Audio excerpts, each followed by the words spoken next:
I'm not my favorite person to spend my time with. Returning to myself is not just a lonely but a painfully boring thing to do. So much so that I'm actually not at all interested in doing it. I prefer to double, triple, and quadruple down on codependency, which I've come to learn that outside of a 12-step program or junior high school relationships isn't really as unhealthy as we all maybe thought. For me, the key to learning to be alone is to not be alone at all. It's being alone in a crowded room. It's hearing an unexpected doorbell ring and wondering who has shown up to watch me read my book and bite my nails all day. That a guest can be a deep lean-in over a cheap bottle of wine, or simply an eyebrow raise and a gesture toward the refrigerator while I play Zelda. Where I totally choose myself with someone so close to me that I can hear them relax. People want to be together in silence more than we allow in our time. It's falling deeply in love with car wheels on a gravel road. The possibility of the visitor. The not being aloneness of it all. Togetherness has given me everything I love about being alive. Starting with my original family in a single wide mobile home gathered around a wood stove, all the way to living with my band and haunting my wife everywhere she goes, raising my kids on a tour bus, and learning at the feet of Joni Mitchell, and making music with my greatest hero of all time, Elton John. Why is it heroic to untether, when the tense work of togetherness is so much more interesting? It's because I don't want to do it, because I don't want to return to myself, and that's why I will.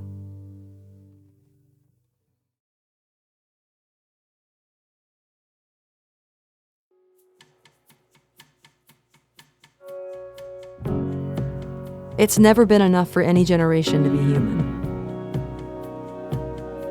There hasn't been one generation in recorded history that doesn't believe it's living through an apocalypse. That with them comes the end of the actual world. Psychics and tarot cards, obsessed with youth, religion, and mortality. It's the blink of an eye. We're here for a brief, brilliant moment, a flash of light. Who do you love and who did you help? How can we find a way to be happy and gentle? To touch grass, feel our faces in the sun, and know that we're good enough before we're sent back to the stars.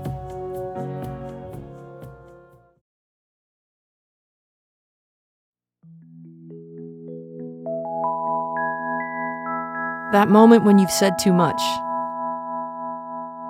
You can't take back that last glass of wine or the moment of silence you just could not help but fill with your anxious ramblings.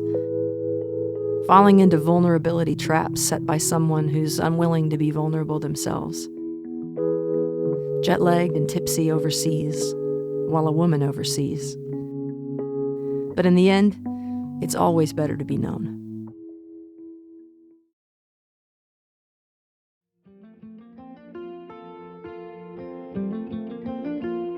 Not everyone can travel. Most people can't even take a vacation or a trip. Most people will stay. I did both. I left and stayed in the same lifetime. My first trip to New York City didn't happen until I was already a young adult. Our children, our parents, all of the great loves of our lives will leave us one day, in one way or the other.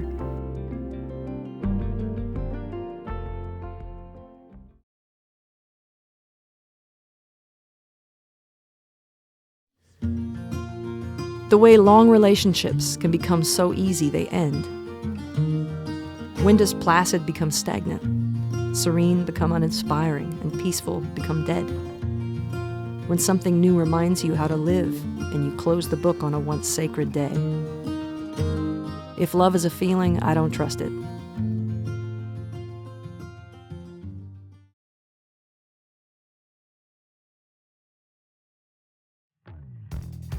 Written and sung on November 5th, 2024 after 11 p.m. The only things in life that are certain are death and taxes, and I wouldn't dare dodge either one of those things. One thing I know for sure, though, is that we will all be dependent physically and esoterically on the young people that we dump our insanity onto. We crawl twice in our lives. With any luck, in our infancy, we'll be lifted into loving arms. But who will lift us when we've grown old and burned the whole world down? Not the ones left to sort through the ashes. Let the violent hands be lifted by their religion.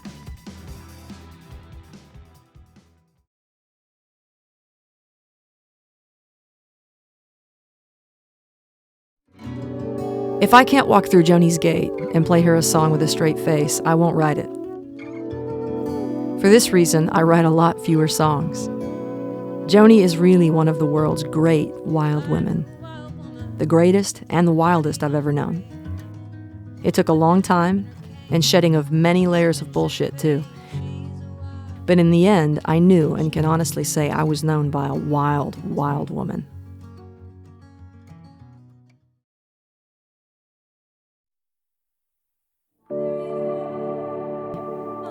My smile isn't naturally crooked, but it is now. The lines around my mouth weigh heavy on one side, but I wasn't born with it. I just used to love Elton John's smile when I was a little girl. I learned a crooked smile from someone I idolized. My child wasn't born with one either, but her smile is crooked too. It might not always be. She's not me and I'm not her, no matter how much it pains us to hold on. When she would fall, she'd jump up in an instant with a thumbs up or a wink, or both, just to ease my mind and stop me from running to get my arms around her. It's kind of a light and loving way to say, "I'm okay, leave me alone, Mom." That moment a child becomes themselves is the proudest and most devastating moment for a parent.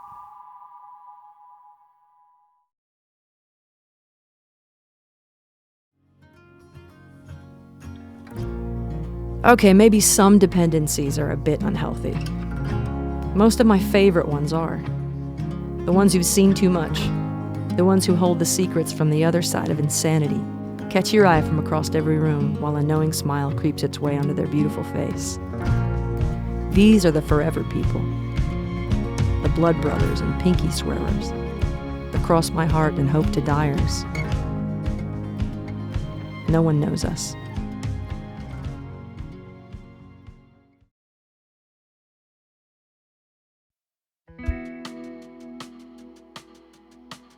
He who isn't busy being born is busy dying. Nonsense. There's no stop in that long black train, not really.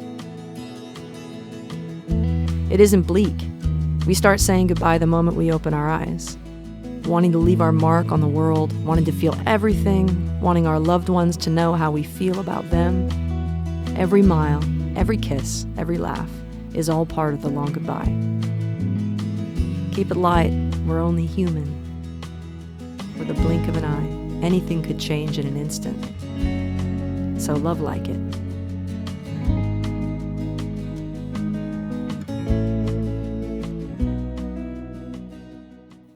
I changed my mind. I have absolutely no interest in returning to myself. I refuse to be alone. I am not my own. Returning to myself is just returning me to you.